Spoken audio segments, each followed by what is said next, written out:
See? So that's built-in defense mechanisms where people don't want to face a threat. So they want to just deny what you're saying. They want to deny what you've told them. They don't want to believe it.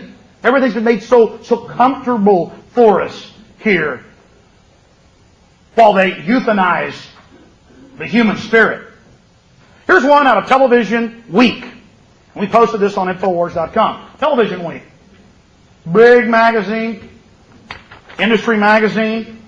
It says, is your television watching you? Television Week.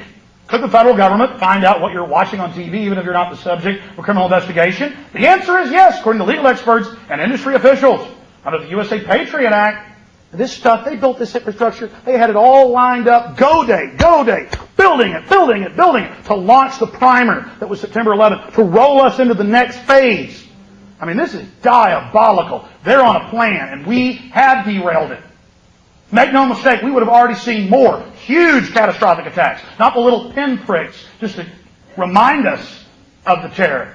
If you wouldn't have been out there involved, speaking out, writing books, putting up websites, doing radio interviews, calling into talk shows, telling people at church what's going on, making copies of videotapes.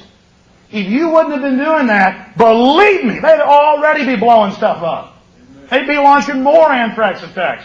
They were, the big CFR guy who kind of runs the terror operation for the government, makes little terror announcements, the Hart-Rudman Commission, Gary Hart, he got up on TV middle of last year, he said there will be smallpox attacks in Denver, Dallas, and Cleveland, and you better give all your rights up. I mean, he said it. He said, you just get ready for it. We're going to lock all the cities down. They had the head of FEMA, Mike Van Winkle, up in New Jersey, say in the newspaper, in the Gannett News Service, that, hey, under a red alert, you can't leave your house. You'll be considered an enemy combatant if you leave your home. The Army, they had one of their colonels in the Detroit Free Press. He said, we'll shoot grandmothers if they try to run quarantine. And you look at what Bush is doing, he's building 36 giant, what he calls BioShield Level 4 bioweapons plants. Baltimore Sun said they're going to produce thousands of gallons of liquid death, of weaponized smallpox, weaponized Ebola. And they're just doing right in front. The terrorists are about to strike us. The terrorists are about to strike us. And they're building all these giant plants to just, and in big cities and small towns. 36 of them. I mean, they're 100 times more dangerous than a nuclear weapons production plant or nuclear reactor. And have you heard about this on the news? Very little. So your television watching you. And then I've got the new Victory Act. What this is a duplication of Patriot Act 1 and 2. Because parts of Patriot Act 1 have been repealed in the House. It's now in the Senate. And so they're trying to duplicate it. Again, they shoot a torpedo at the country. We might, it might hit the ship in a spot where the bulkhead's reinforced and only floods a few compartments. Well, they're not going to stop. Torpedo 2, Torpedo 3, Torpedo 4, Torpedo 5. That's what they're doing right now. I'm writing analysis of the Victory Act. It says in here, the Victory Act says that possession of any controlled substance or prohibited substance. That means a little old lady puts her medication in the wrong plastic container when she goes to church. And who doesn't do that? Who takes medication? You've all heard of little old ladies getting taken to jail. Cop pulls over. Let me search. Well, sure, I'll turn to the knife. What are these pills? These aren't the designated bottle. Under that, it says one marijuana cigarette, anything, 20 to life. It says it.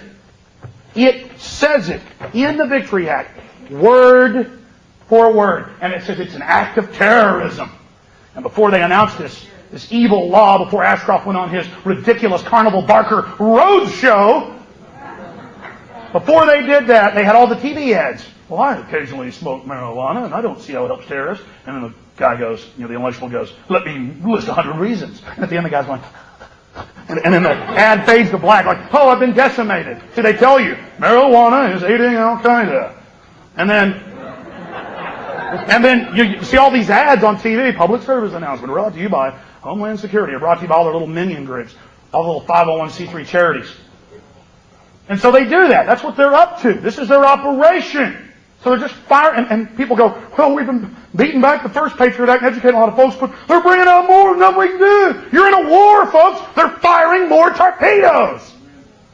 That should encourage you. These guys,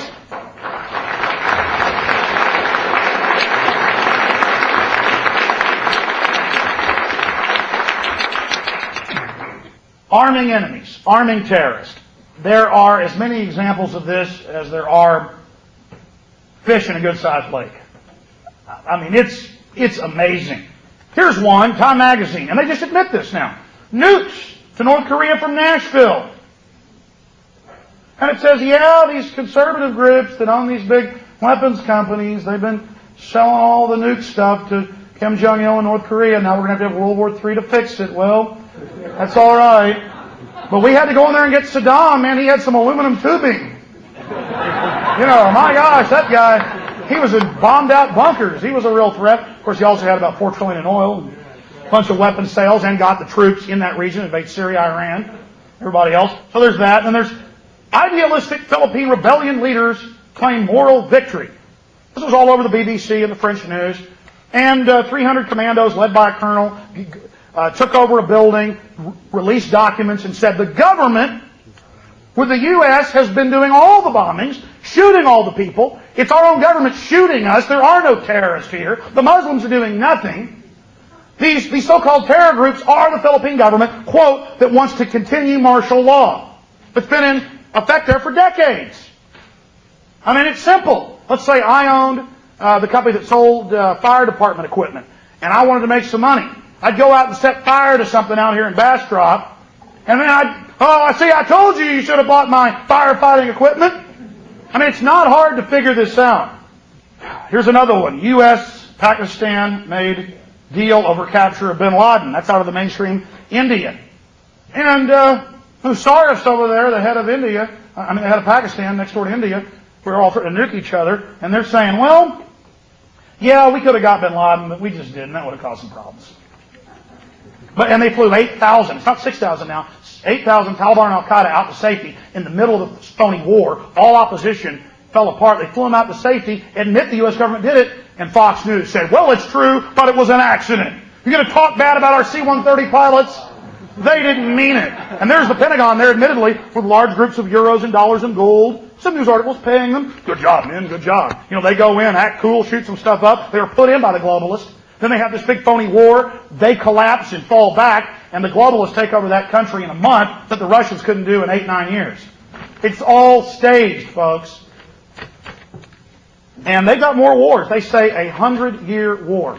They say that it's never going to end. And the war is now against people that smoke marijuana. Not against Ritalin or Prozac users, though. The war is now against people that don't turn over their property to the government.